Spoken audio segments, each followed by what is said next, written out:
Hi friends, எல்லோரும் எப்படி இருக்கீங்க? நல்லா இருப்பீங்க. பேசும் கிரகங்களிலிருந்து உங்கள் நித்யா ராஜேந்திரன். ரொம்ப முக்கியமான விஷயம் அப்படின்னு கூட நம்ம இன்றைக்கி பதிவை சொல்லலாம். குலதெய்வம் யார், நான் எப்படி குலதெய்வத்தை கண்டுபிடிக்கிறது, எதுவுமே கிடைக்கல உங்களுக்கு, யாருமே கிடைக்கல உங்களுக்கு குலதெய்வம் சொல்கிறதுக்கு அப்படின்னா, அதுக்கப்புறம் நேராக குலதெய்வம் அப்படிங்கிற ஒரு விஷயம் உங்களுக்கு கண்டிப்பாக வேணும்னு நினச்சிங்கன்னா, நம்ம கூட வள்ளி, ஓகேங்களா, நம்ம வேடுவ பெண்ணான வள்ளியை கல்யாணம் பண்ண முருகர் நம்மளோட மாப்பிள்ளை, அவர் தான் நமக்கு குலதெய்வம் ஃப்ரெண்ட்ஸ். ஓகேங்களா, அதாவது மானிட பெண்ணாக பிறந்த வள்ளியை திருமணம் செஞ்சுக்கிட்ட கடவுள் நமக்கு மாப்பிள்ளை ஆகிறாரு. அதனால் அவர் நமக்கு குலதெய்வம். ஓகேங்களா, இது ஆண் தெய்வம். இல்லை எனக்கு பெண் தெய்வம் வேணும் அப்படின்னு நினச்சிங்கன்னா, பராசக்தி, அகிலாண்ட பரமேஸ்வரி, ஓகேங்களா, அவங்க தான் நமக்கு பெண் தெய்வம். எல்லாத்தையும் உலகையே ரட்சித்து காப்பாற்றக்கூடிய அகிலாண்ட பரமேஸ்வரி தாயார் தான் நமக்கு பெண் குல தெய்வம். ஓகேங்களா, பெண் வேணுமா அகிலாண்ட பரமேஸ்வரி அம்மாவை எடுத்துக்கோங்க, ஆண் தெய்வம் வேணுமா முருகரை எடுத்துக்கோங்க.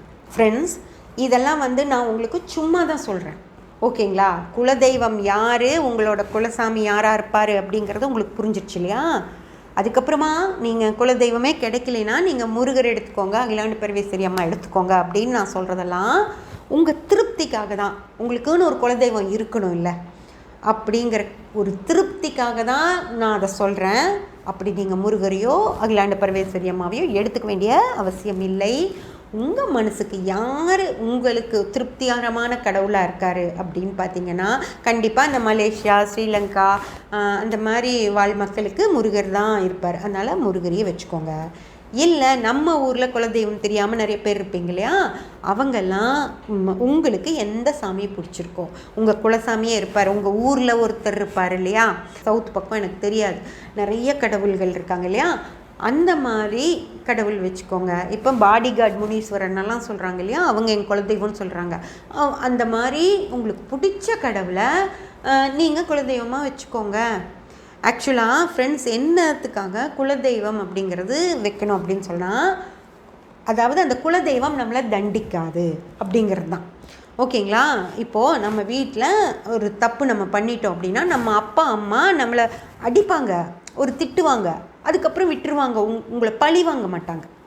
ஓகேங்களா, ஏன்னா நம்மளோட அப்பா நம்மளோட அம்மா அப்படின்றதுனால, நம்ம தாத்தா நம்ம பாட்டி நம்ம சொந்தக்காரங்க அப்படிங்கிறப்போ அவங்க நம்மளை பழி வாங்க மாட்டாங்க. அதனால் ஒரு அடியோ திட்டோ தானே, அதை வாங்கிக்கலாம். அதனால் நமக்கு குலசாமி வேணும், நம்ம குலசாமி நம்மளை தண்டிக்காது அப்படிங்கிறது தான் கான்செப்ட். அதனால தான் குலதெய்வம் குலதெய்வம் குலதெய்வம்னு சொல்கிறது.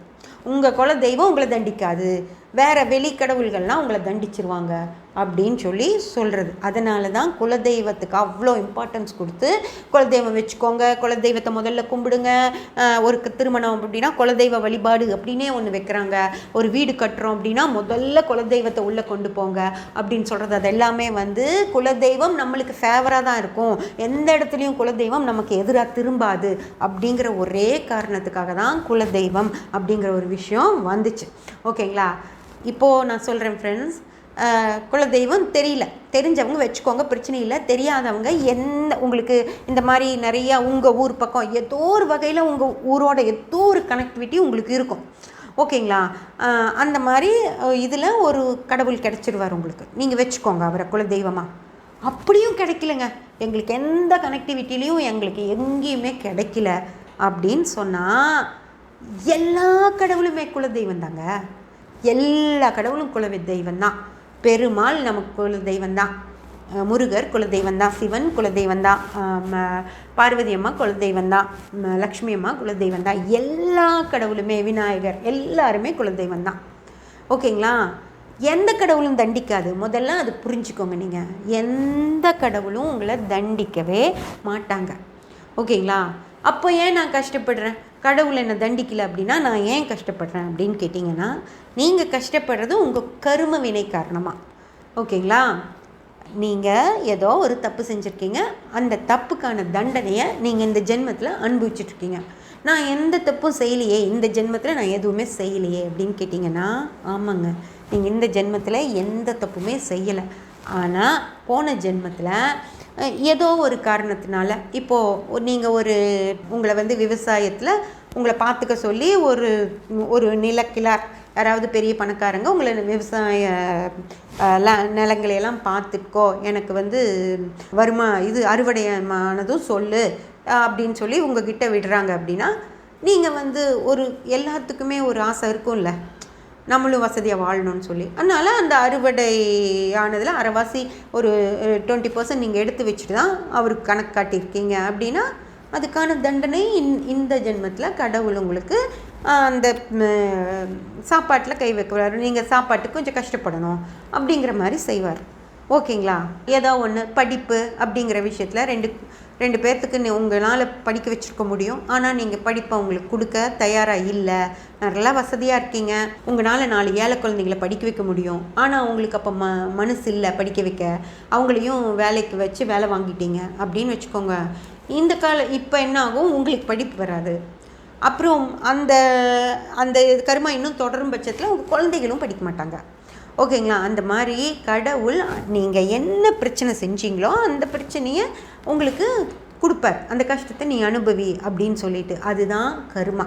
அதனால தான் நம்ம சிரமங்களை அனுபவிக்கிறோமோ தவிர, கடவுளை கும்பிட்டோம் அப்படின்னா நமக்கு சிரமம் இல்லாமல் இருக்கும், கடவுள் நமக்கு எல்லாம் கொடுப்பாரு, கடவுளை நம்ம கும்பிடலைன்னா நம்ம சிரமப்படுவோம் அப்படியெல்லாம் இல்லை.